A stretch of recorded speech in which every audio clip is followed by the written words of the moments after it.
ഇവിടെ വടയാറിൽ കടുത്ത വെള്ളപ്പൊക്കമാണ്.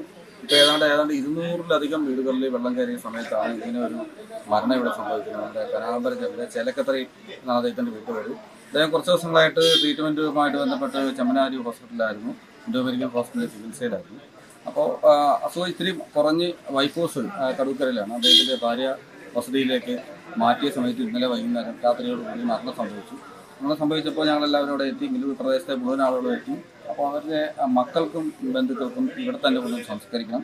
അദ്ദേഹത്തിൻ്റെ സിറ്റ് ഔട്ടിലേക്കാണെങ്കിൽ ഏറ്റവും ചുരുങ്ങിയത് മുട്ടിന് ഒരടിയോളം വെള്ളമുണ്ട്. മുറ്റത്തും ഏതാണ്ട് 1.5 അടി വെള്ളം പൊങ്ങി നിൽക്കുന്ന സമയമാണ്.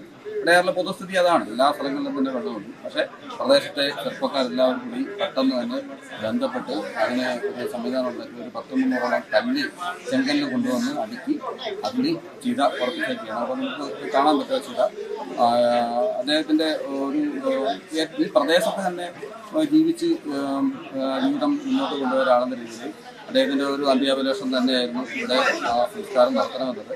അത് ബന്ധുക്കളും കൂടി അറിയിച്ചതിൻ്റെ അടിസ്ഥാനത്തിലാണ് പ്രദേശത്തെ എല്ലാവരും ചേർന്ന്, മുഴുവൻ ആളുകൾ, അതിന് പ്രത്യേകിച്ച് രാഷ്ട്രീയ വ്യത്യാസങ്ങളൊന്നുമില്ല, എല്ലാവരും ചേർന്നിട്ടാണ് ഈ ഒരു കർത്തവ്യം ഈ ഒരു കാര്യം ചെയ്തിട്ടുള്ളത്.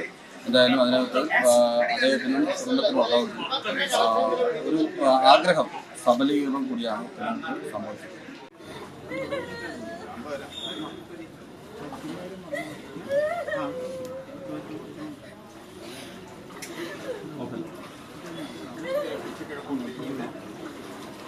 അല്ലയോ പണ്ഡിതേവ, നീ തിരുവിടയെങ്കിൽ നിന്നും ഉത്ഭവിച്ചവനാകുന്നു.